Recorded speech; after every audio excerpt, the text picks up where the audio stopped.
Bogotá indudablemente es una ciudad paradójica.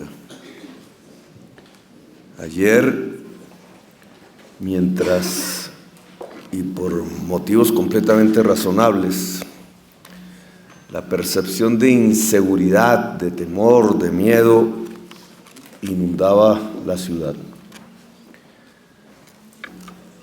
No teníamos, excepto lo acontecido en la 74 con Caracas, durante las 24 horas, ni un solo homicidio en toda la ciudad.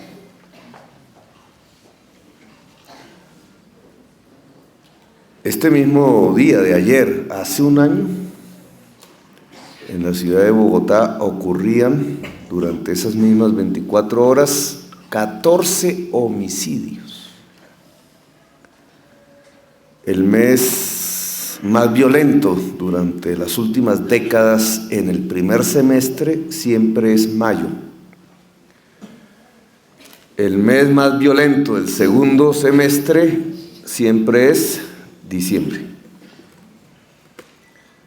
Los días en donde más se mata en la ciudad de Bogotá en el primer semestre son los días de la madre. Los días donde más se mata en el segundo semestre son las Navidades y el Año Nuevo. Sabiendo que mayo en el primer semestre es el mes más violento y que allí estábamos contrastando precisamente la política de seguridad de la actual administración como en ningún otro mes ni día, veníamos obteniendo éxitos indudables. 48% de descenso en el homicidio el Día de la Madre, casi la mitad de lo que había acontecido el año anterior, para no hablar de los anteriores que todavía son peores. Y en el día de ayer precisamente, cuando no había ocurrido desde hacía mucho tiempo, en los meses de mayo, un solo día sin homicidios, pues en realidad en la ciudad de Bogotá iba a haber el primer día de mayo sin homicidios en toda la ciudad, si no hubiera sido por la acción por todos conocida, que ocasionó 2 homicidios. Paradojas, porque entre más crece la percepción de inseguridad es precisamente cuando más éxito tiene la política de seguridad de Bogotá en décadas. En décadas. Habrá quienes, finalmente esa es la búsqueda y el objetivo de acciones de terror como las de ayer, siempre tiene un objetivo político que precisamente tiene que ver con las percepciones que se mueven con un afán político para destruir cierto tipo de políticas a nivel nacional o a nivel distrital. Siempre al lado del terror hay una política, es la política del miedo. La única fórmula para que la política o los objetivos de la política del miedo ganen es a partir de la parálisis de la sociedad. Y la parálisis de la sociedad solo se logra con terror. En mis debates sobre la parapolítica en el Congreso de la República, esta era la principal tesis que defendíamos. La única manera para que las mafias se puedan tomar el poder local o el poder nacional es paralizando la sociedad, regional, local o nacional. Era nuestra tesis central. Y la única manera como las mafias pueden paralizar esa sociedad local, territorial o nacional es con el terror. De ahí el descuartizamiento. De ahí la masacre, de ahí la fosa común. No tiene otro sentido Algunos médicos y psicólogos hablarán de patologías de la violencia. No, tiene un sentido racional, no es una locura en manos del asesino. Es la lógica de paralizar una sociedad para tomarse su poder. Del poder ciudadano al poder mafioso. Esa es la lógica del terror. Y por tanto, los y las demócratas lo que tienen que hacer es lo contrario, no dejar paralizar la sociedad.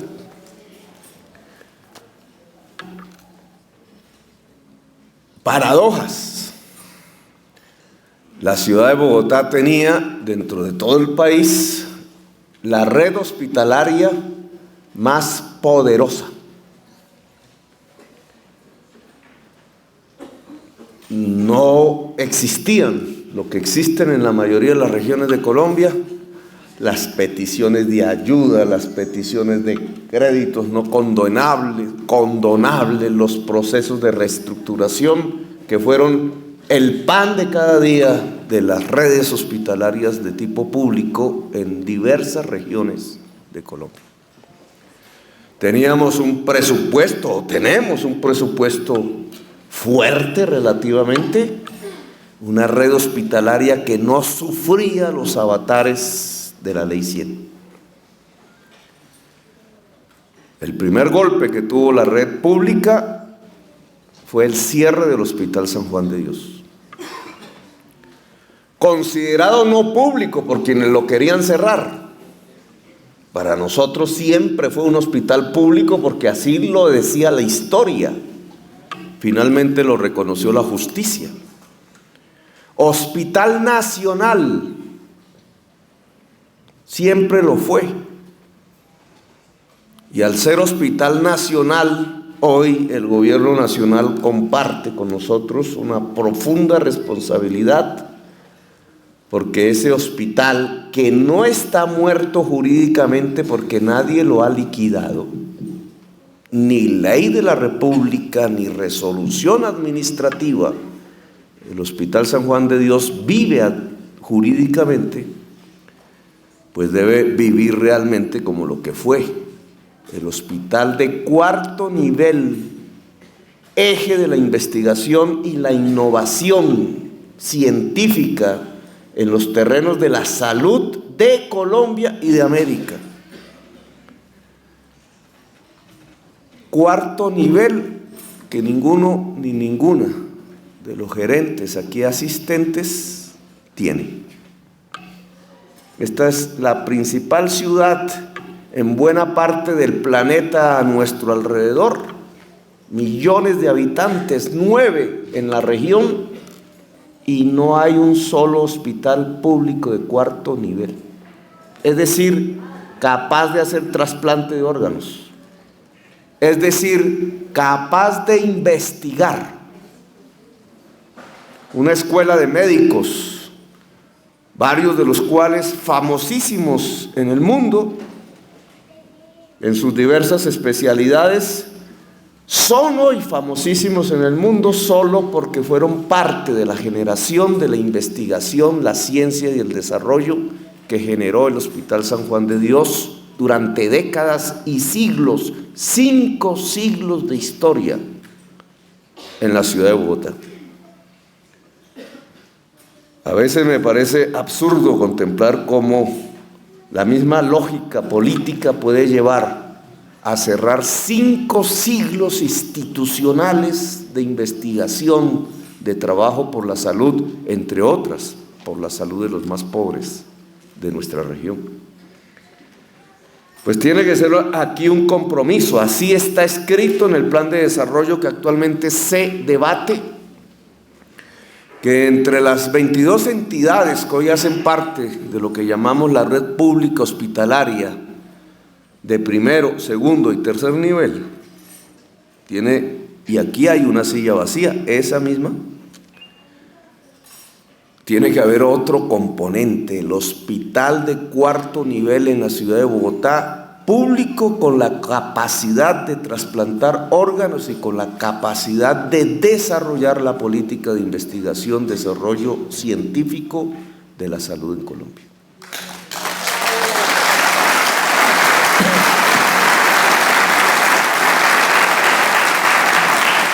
Y ese hospital se llamará Hospital San Juan de Dios. Y espero que quede en los mismos predios de la Hacienda La Ortúa que el Congreso de la República en 1917 cedió exclusivamente con fines de la salud.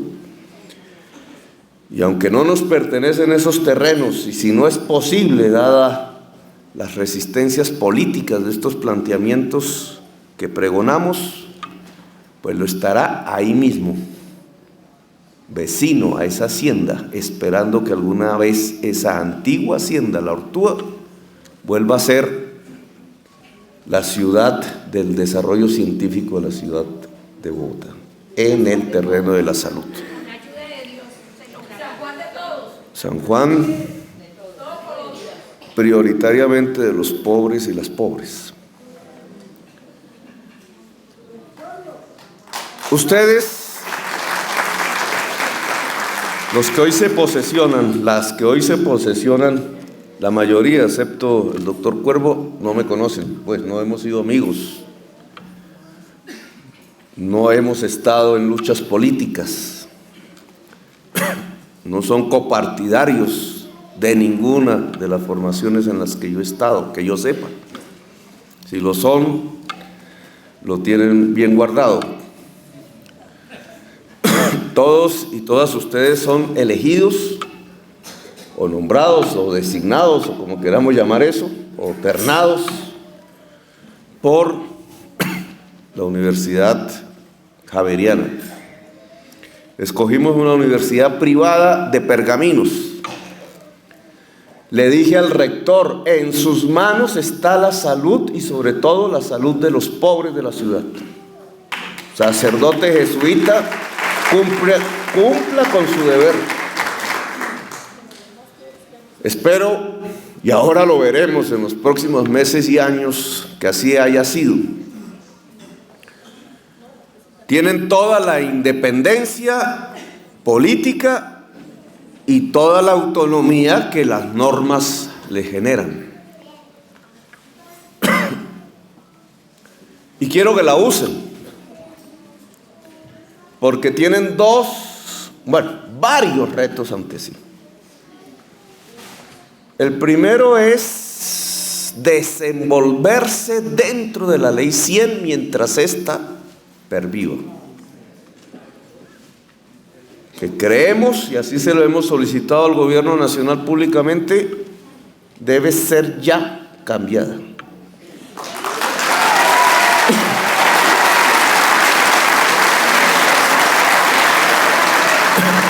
Ni siquiera digo reformada. El modelo de salud de la ley 100, que debió haber avanzado respecto a lo que existía antes de esa ley 100, 1993, era yo joven congresista, tenía más pelo que el doctor Cuervo en ese entonces, tenía 32 años, mi primer periodo en el Congreso era ponente de la ley 100 el senador Álvaro Uribe Vélez, presidente de la República el doctor César Gaviria. Nosotros nos opusimos a esa ley, votamos en contra, no éramos muchos, pero votamos en contra. Pasó el tiempo, esa ley prometía en su artículo 100, recuerdo yo, el artículo 100 de la ley 100, que iba a haber universalidad del derecho a la salud, fusión del régimen subsidiado al contributivo en el régimen contributivo para el año 2000. Estamos en el 2012. Y contrario a lo que nos proponían en el 93 como una ilusión, en el 2000 el derecho a la salud está lejísimos de la sociedad colombiana. Y al contrario, incluso, lo que observamos es un colapso del modelo de salud propuesto por la ley 100. Que ustedes lo ven cuando se acercan a las cifras de la contabilidad de sus hospitales. 245.000 millones de pesos déficit. No todos están en déficit, casi la mitad de los hospitales, los más complejos, los de mayor nivel son los que están en déficit. 245.000 millones que fundamentalmente están representados de una parte porque las EPS no pagaron, cuentas por cobrar. Y ese mundo de deuda de la EPS con nuestro sistema hospitalario significa que de las 8 EPS que tienen que ver con el régimen subsidiado en la ciudad de Bogotá, literalmente 5 están quebradas. Es decir, que buena parte de esa deuda que tienen con nuestra red no la podemos recuperar. Y ese es el primer problema que ustedes van a enfrentar. Y no solamente en el pasado, sino que en la medida que va avanzando el tiempo, día tras día, menos y menos pagan. Es decir, que las cifras rojas aumentan. Y que lo que era, y ahí la paradoja, un sistema en cierta forma orgulloso que no le pedía socorro al gobierno nacional, hoy empieza a sentirse quebrado. Y obviamente el primer perjudicado es la ciudadanía y el segundo los trabajadores. Eso heredamos hoy. Ustedes enfrentan ese reto. Segunda reto, la ley 100 dejó un sistema laboral indigno. Las enfermeras, las señoras de los tintos, las trabajadoras que permiten el servicio de la salud a las gentes, el médico, la médica, en su mayoría, casi que lo que tienen es un trabajo esclavo. Al punto que en Meissen encontramos el contrato de arrendamiento. Yo todavía no he podido saber quién es el arrendador y el arrendatario en ese contrato de arrendamiento que es sobre el que está la totalidad de la fuerza laboral del Hospital de Meissen.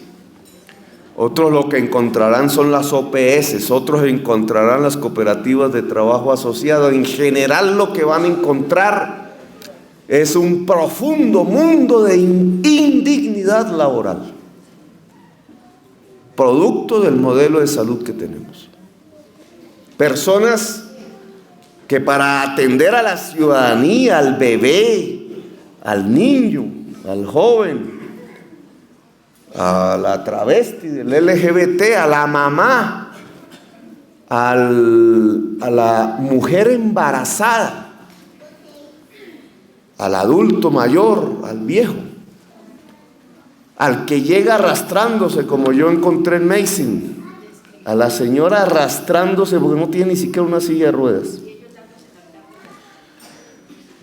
Esa labor, esa vocación de la vida, de crear vida, de ayudar a la vida, pues está seriamente afectada por las condiciones de profunda indignidad laboral de los seres humanos que allí trabajan y que tienen que dar de sí, sacrificando muchísimo en tiempo, en familia, en cerebro, en inteligencia, el desgaste del trabajo para la sociedad más pobre, porque lo que llega a nuestros hospitales públicos es la sociedad más pobre de Bogotá.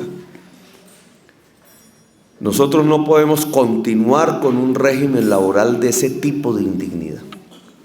Por eso dijimos en Meissen a la señora gerente encargada que estaba en ese momento, pero con la presencia del que será su gerente, empiecen a contratar laboralmente para dignificar la profesión y el trabajo al servicio de la salud del pueblo bogotano.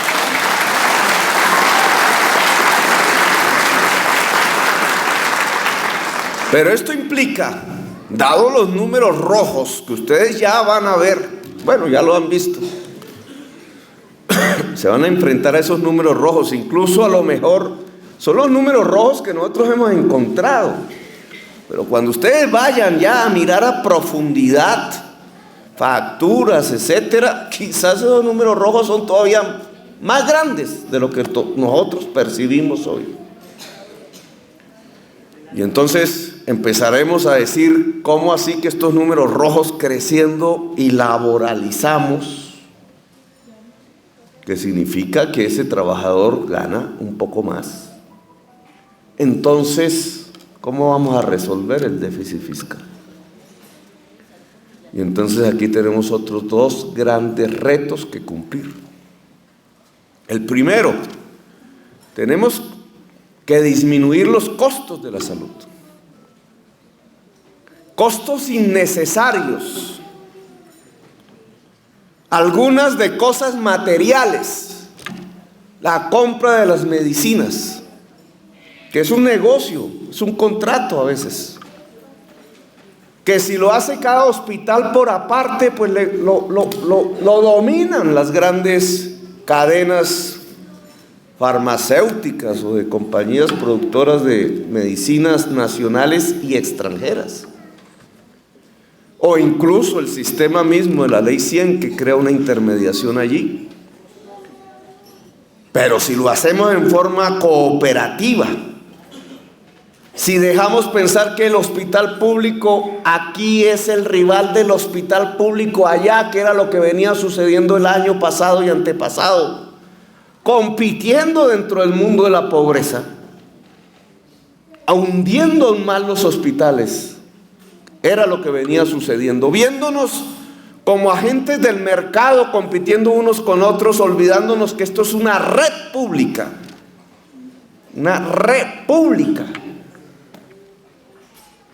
y no una cantidad de empresas particulares, de negociantes compitiendo por un mercado.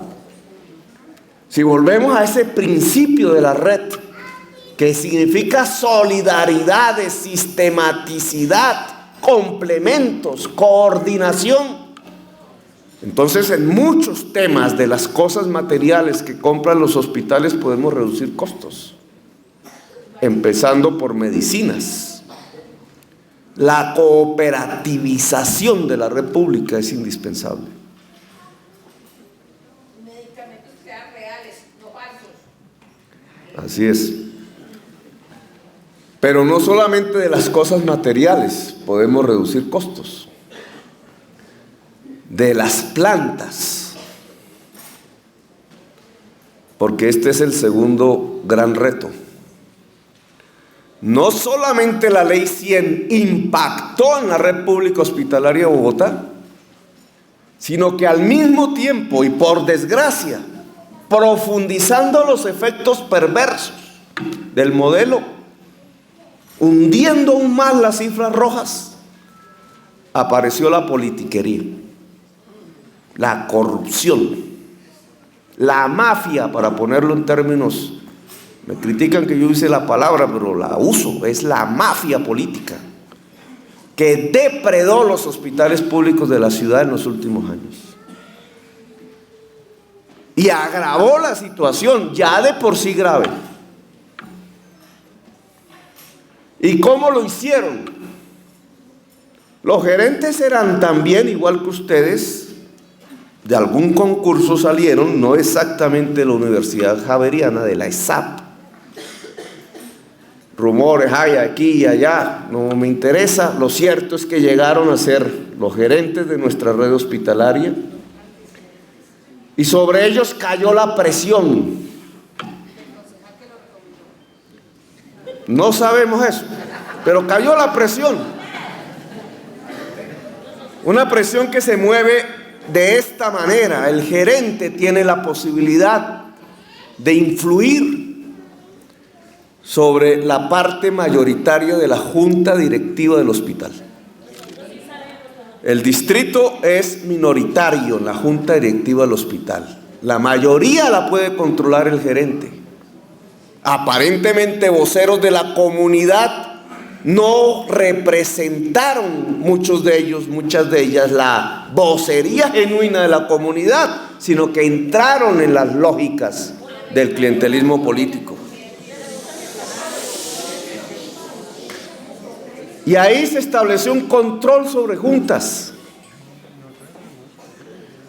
Y al mismo tiempo, ante la percepción de la contratación, la ilusión de los grandes números, no es que este hospital contrató 160.000 millones de pesos, aquí 200.000 millones de pesos, lo de menos es el sueldo del gerente. Imagínense en las oportunidades de esa contratación en términos del CBY. Pues ahí se dio la aparición de la mafia.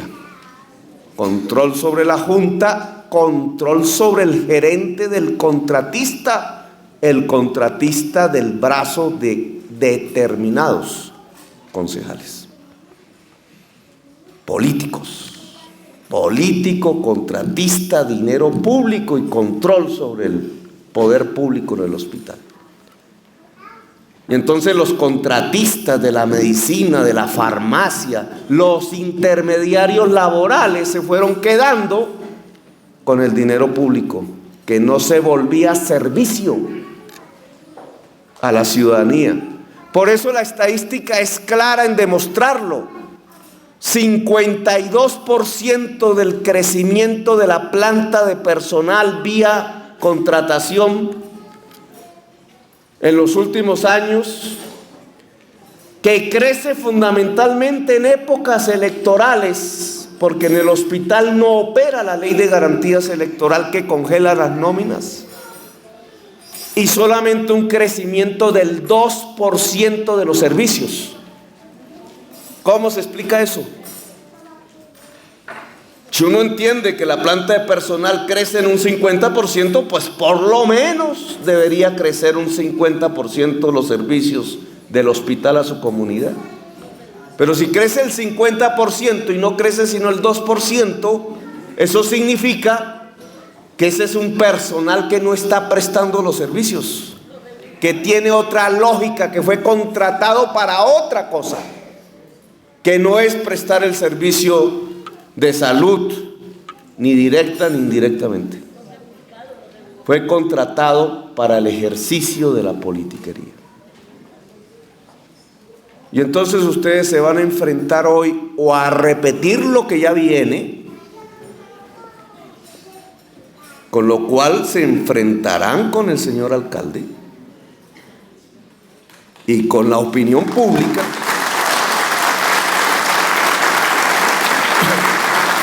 o asumir los retos que estos niños nos proponen, que es el de vivir del salario y punto, y trabajarlo y sudarlo, que significa una labor que es fundamental en este momento: la reducción de esas plantas sobrantes, que es lo que nos permite laboralizar y dignificar la planta real del hospital, la que presta el servicio, directo o indirectamente.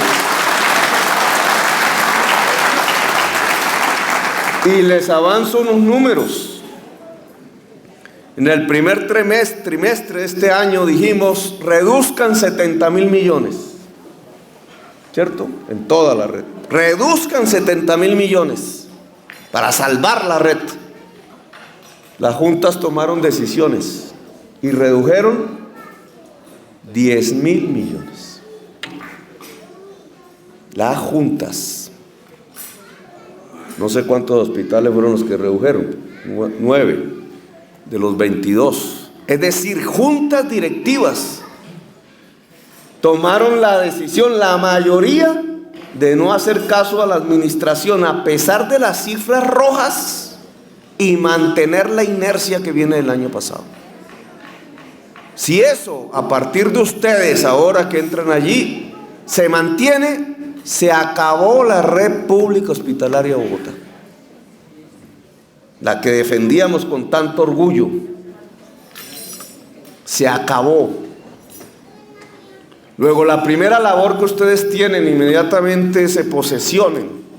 Si queremos cumplir estos retos, es lograr que las juntas directivas que ustedes van a escoger parcialmente, nosotros una parte también, tomen la dura pero indispensable decisión de que ese número de personal que en los 2 últimos años fue agregado a los hospitales por razones politiqueras, se vaya. Así es como podemos salvar la red. Y va a caer el jefe político y va a caer los beneficiarios del mercado de ese tipo de contratación, y los van a presionar y los van a seducir, o las van a seducir, para tratar de mantener la lógica del año pasado y antepasado, por no hablar sino de los 2 últimos años. Y ahí es donde ustedes se van a probar si al lado de la administración en la defensa de esta niñez, o terminamos indudablemente, y la prensa ya hará añicos de nosotros, en una forcejeo entre los que queremos defender la salud para el pueblo y quienes quieren volver la salud un negocio. O negocio o derecho. Esa es la definición que tenemos que tomar. Reuniremos esas juntas, es lo que inmediatamente toca.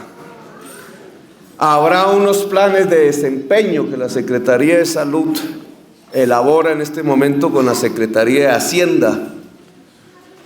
Creemos que el hospital de Meissen debe pasar ya a ley 550 para salvarlo.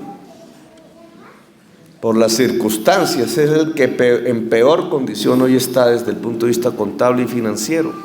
Para salvarlo, para proteger su personal de salud y los servicios. Pero la ley 550 congela, no nos permite avanzar, ese es el costo. Pero en Meissen tenemos que asumirlo, por lo menos hasta apretar lo suficiente que nos permita otra vez recuperar el hospital hacia adelante. Ojalá los demás hospitales no vayan hacia ese objetivo, esos planes de desempeño que se están aquí elaborando, las cargas, las funciones, los estudios de funciones y cargas, etcétera. El diálogo que ustedes tendrán con el personal laboral real para estudiar qué pasó, para encontrar, ellos saben más que nosotros. La ciudadanía sabe más que nosotros en el entorno de cada hospital, muchas cosas que hay que hacer. Ojalá pudiéramos fortalecer un movimiento social a favor de la salud pública alrededor de los hospitales. Les he pedido a ustedes que sean gerentes no solo del hospital, sino del territorio.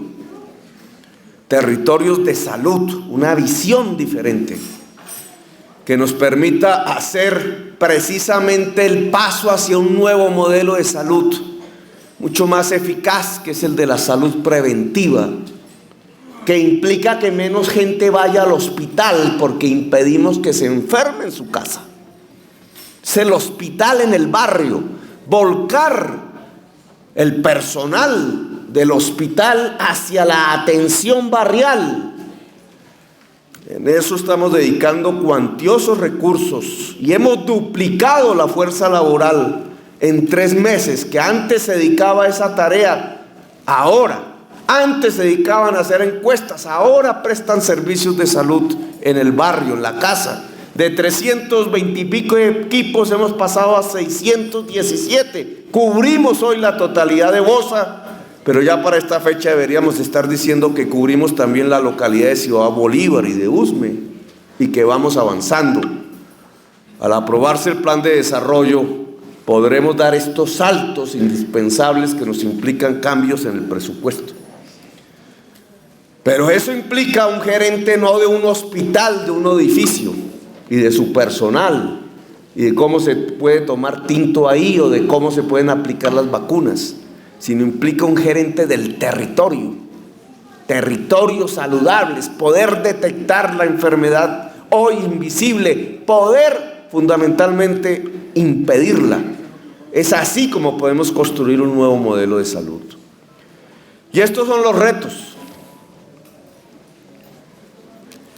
que en estos 4 años, ojalá con las mismas personas aquí presentes, al cabo ya cuando vayamos a hacer nuestra valoración, si es que nos dejan los 4 años y los dueños del negocio no logran destruirnos antes, podremos hacer ese balance, ojalá con unas cifras completamente diferentes, ojalá con esa silla del Hospital San Juan de Dios llena, ojalá con nuestro gerente de la EPS diciendo logramos 100% de aseguramiento en Bogotá, y ojalá con unos hospitales de la República especializados, construyendo marca de cada hospital en su especialización, no solamente a nivel bogotano, sino a nivel nacional, y ojalá, como era el San Juan de Dios, a nivel internacional.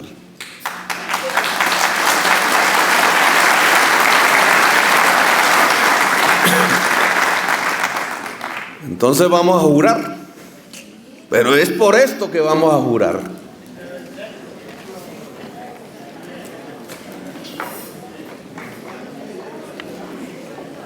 Juran ustedes por la patria, por el pueblo bogotano, cumplir fiel y lealmente la Constitución, las leyes de Colombia, y cumplir a cabalidad y honestidad el cargo para el cual fueron nombrados.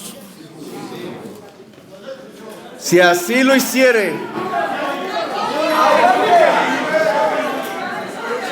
que la patria os lo premie y el pueblo bogotano. De lo contrario, que ellos os lo demanden.